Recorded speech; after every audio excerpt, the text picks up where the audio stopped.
Seronok dia. Tok tok tok tok. Ada dia punya seronok bising lah. Habis semua. Itu begini lah. Kepoknya kan begini. Dia tengok. Oh steady dah. Lepas tu dalam hati dia mula dah. Jahat. Ini yang masalah. Tamak. Sifat tamak yang kita tak nak ni. Musang tak ada dah. Kan? Aku ambil dah semua ni. Esok mana musang datang esok. Kabur bila tak ada. Hanyut di air ke apa. Bagus ni. Oh baik aku buat doa selamat off ni katanya. Oh ayam apa lagi. Dia panggil kaum-kaum dia. Tak. Mari. Dia mari dia tak. Gini. Aku nak buat doa selamat ni. Kan buat tahlil sikit. Kan aku ingat kau mau panggil lah nak beranak jemput lah nak beranak adik-beradik ke datang. Kita makan. Aku ada tanam jagung. Kamu tanam ni ya. Tanya jantan ke? Ya aku tanam tu ya. Ya so makan. Oh, kita kena jom dia. Jom. Makan. Semua budaya baiknya budaya kan. Meriah kawasan tu. Bising kan dengan ayam betina dengan ayam jantan. Tak. Mana itik nak masuk itik kena halau kan. Macam-macam ah. Punya seronok ni kan. 7 jagung orang sini, ayam sini 7 ayam jagung ayam sana. Enjoy. Lepas itu dah habis dah settle. Memang clear dia tu lah.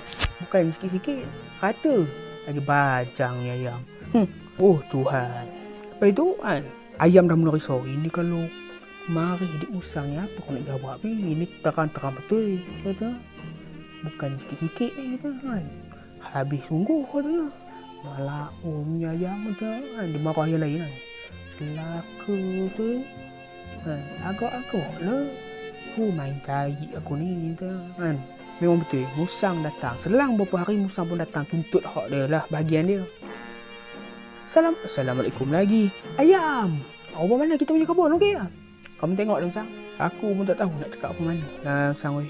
Elok kan ke sebelum ni panas terik. Memang kemarau kita kan. Kamu pun tahu je tak? Kamu tahu selang 2 hari semalam mudah masak. Aku nak kutip. Oh dia mari boh bancang. Aku tak dan aku sampai numpang itik. Kamu tu. Dan selamat 2 tongkol. Itu pun aku upah kritik. Numpang dia aku tak boleh berenang. Habis tu kamu tahu lebih layu dah surut aku mari. Rapat Musang. Aku apa pun tak merasa. Dan itik tu orang bawa lari dia kata. Aku tak rasa. Dapat rasa Musang weh. Tak maaf lah. Aku dah jaga baik dah. Musang pun diam sekejap. Musang tahu cakap kan. Aku main tai kita. Sayang. Aku ni nak kata bodoh tak bodoh. Tapi aku tak ada akal. Bahasa binatang. Tapi aku rasa kamu ni nipu aku. Kamu ni bodohkan aku.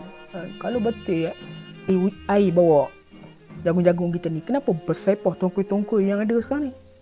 Siapa yang makan jagung tongkol-tongkol ni? Kenapa air